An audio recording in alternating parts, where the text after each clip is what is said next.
नमस्कार मेरे प्यारे साथियों। अंडर 1 मिनट इतिहास के शानदार इस वीडियो में आज हम बौद्ध ग्रंथ के त्रिपिटकों का अध्ययन करने वाले, मतलब सुत्त पिटक, विनय पिटक, अभिधम्म पिटक और उनके जितने उपविभाग है उनकी भी चर्चा होगी।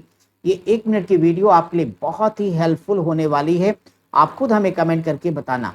मेरे भाई, सबसे पहले आ जाओ, त्रिपिटकों में नाम लेंगे हम। त्रिपिटकों में आप कहते हैं अब तक क्या किया, तेरा नाम लिया। किसका नाम? त्रिपिटकों में पहला शुत्त पिटक होगा। बौद्ध धर्म के प्रमुख त्रिपिटकों में पहला आपका शुत्त पिटक होगा। और इस शुत्त पिटक के बारे में पहले बेसिक जानकारी ले लें। ये सबसे बड़ा और सर्वोच्च पिटक है।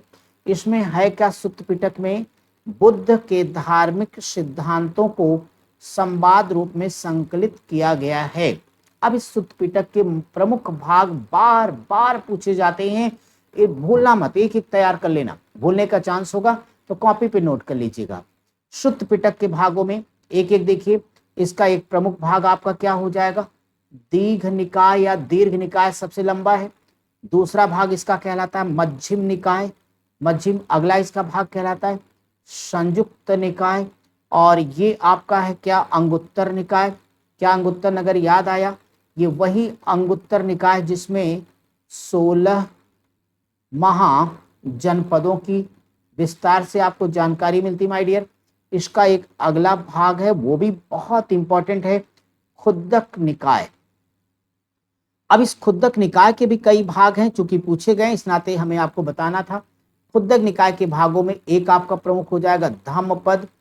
शुत्त निपाद है उदान, विमान वत्थु, पंथ वत्थु, थेरी गाथा, थेर गाथा और जातक। ये सारे भाग किसके? खुद्दक निकाय के हैं। उम्मीद करता हूं कि संयुक्त निकाय आप सबका अच्छे से तैयार हो गया है। तो जल्दी से बोलो ना मेरे साथ कि शुत्त पिटक में क्या है। ये पिटकों में सबसे बड़ा सर्वोच्च है और बुद्ध के धार्मिक सिद्धांतों को संवाद रूप में इसको संकलित किया गया है।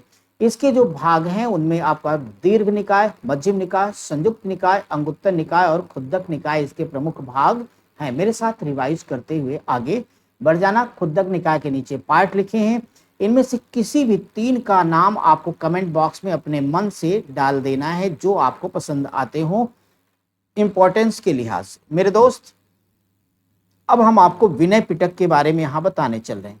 चलिए पहले विनय पिटक को देखिएगा। तो बौद्ध धर्म का अगला पिटक का नाम क्या हो गया? विनय पिटक। विनय पिटक में है क्या? विनय पिटक में बौद्ध संघ की स्थापना और संघ के नियमों की चर्चा हमें विनय पिटक में देखने को मिलती है। अब इस विनय पिटक के भाग कौन कौन से हैं? एक आपका भाग का नाम है पातिमोक्ष, सुत्त विभंग, शुत्त विभंग और एक है खंडक। ये 3 भाग हो गए। अब इसमें जो आपका सुत्त विभंग है इसके भी 2 भाग हैं। एक हमारा है महाविभंग और दूसरा है भिक्खुनी विभंग। ये शुत्त विभंग के भाग हो गए।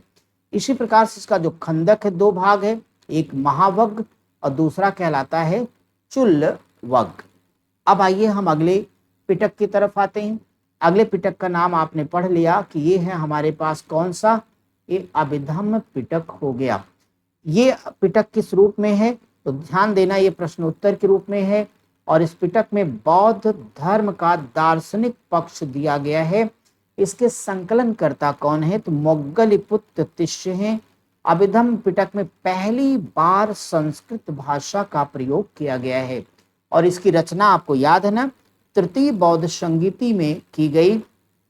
और मैं पूछूं तृतीय बौद्ध संगीति किसके समय हुई? तो आप लोग बताओ सर, अशोक के समय हुई थी। चलिए इस अभिधम्म पिटक के भागों को देखते हैं। तो इसका सबसे महत्वपूर्ण भाग अभिधम्म पिटक का आपके सामने है जिसका नाम है धम्म संगड़ी। दूसरा भाग है धातु कथा। अगला है आपका युगल पंचति। अगला भाग इसका पठान। अगला भाग इसका है यमक और अगला है कथावत और अगला भाग इसका विभंग है। तो मेरे साथियों, आज का सेशन आपका कंप्लीट होगा। आगे फिर एक और ऐसे शानदार तथ्यों की वीडियो के साथ हम मिलेंगे। नमस्कार।